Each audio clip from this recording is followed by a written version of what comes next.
Hi, I'm Mark here at ProFit Personal Training in Liverpool. As explained last time, over the next few weeks we're going to be providing you with some training advice for the XtremeSTORM event.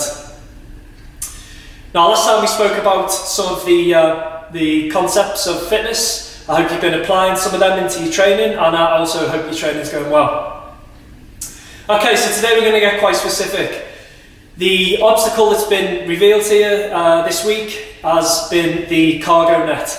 Now, the cargo net is a 15-metre cargo net at an angle, so it's a non-vertical climb. So for training for this obstacle, those of you with access to a 15-metre cargo net, fantastic, or access to any sort of cargo net, that would be a great way to train for it. For those who haven't got that and are looking to train, who are going to be training in the gym and things like that, train at home, then there is some things you can do that are going to better enable you to tackle this obstacle. So when we're talking about the cargo net, if we're breaking it down, what we're really talking about is an unstable surface that requires upper body and lower body strength and endurance. So obviously when we're talking about that, some of the areas you're going to need to be training are upper body, pulling movements, and the lower body pushing movements for that kind of climbing. And again, I'm not going to go into technique. And that we're looking at, particularly for the length of the obstacle, that we're going to be looking into the endurance end of training, but equally it's going to be important that we train in some strength as well. What we're going to talk about today is the thing that kind of links all this together, so the upper body, the lower body and the upper body, and that's the core. Now, the core is quite a misunderstood area. A lot of people think core is just about doing lots and lots of sit-ups, and I think nowadays there's a little bit of a better understanding of our core. But just to clarify, what we're talking about is the musculoskeletal structures, basically from below the shoulders to above the thighs, and we're talking right around, front to back. So why is that important? Well, the core is the link between the lower and the upper body. Basically, the stronger and more stable that link is, the better enabled your extremities, so your arms and your legs, are to move and to apply power and strength, particularly in quite a complex movement like climbing up a cargo net. So what we're about to move on to is showing you some simple exercises that can be done at home or in the gym that are going to help you create a nice stable core. The key thing is when training core, well, to be honest, when it comes to training any joint or anything that moves, is that we have this nice stable core through all planes of movement. So we're talking front to back, side to side, and also rotational movements. And we're going to do this by first of all training the static stability, and then once we're getting strong with that, we're going to move that on to the movement-based stability.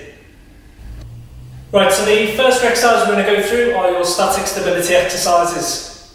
Now, these exercises can be done as part of a circuit that you're already doing, or they can be done kind of as a standalone when you've got a bit of spare time on your hands. The exercise we're going to use is a pretty familiar one to a lot of people, which is using the plank. But like I said, we're going to work the plank in all three planes of movement. So we're working the stabilising front to rear, stabilising side to side, and stabilising rotational forces.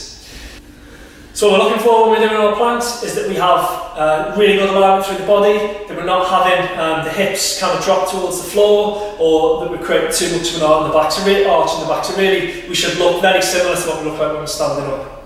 Okay, so first exercise is standard plank.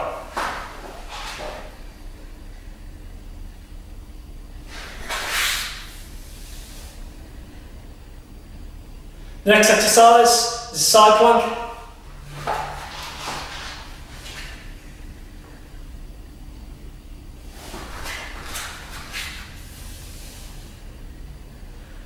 And the last exercise is a plank, but what we're trying to do is create a rotational force, or limiting a rotational force through the body. And we do this by either raising an arm, then by raising a leg, and then if we want to get really advanced, by raising both at the same time on the opposing side.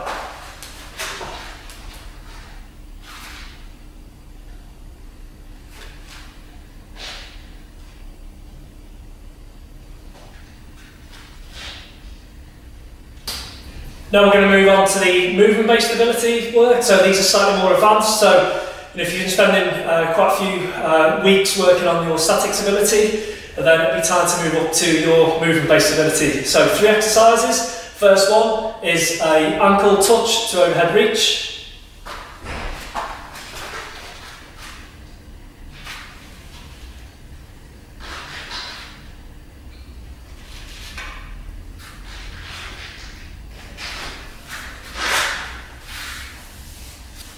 Next exercise is a push-up to side plank.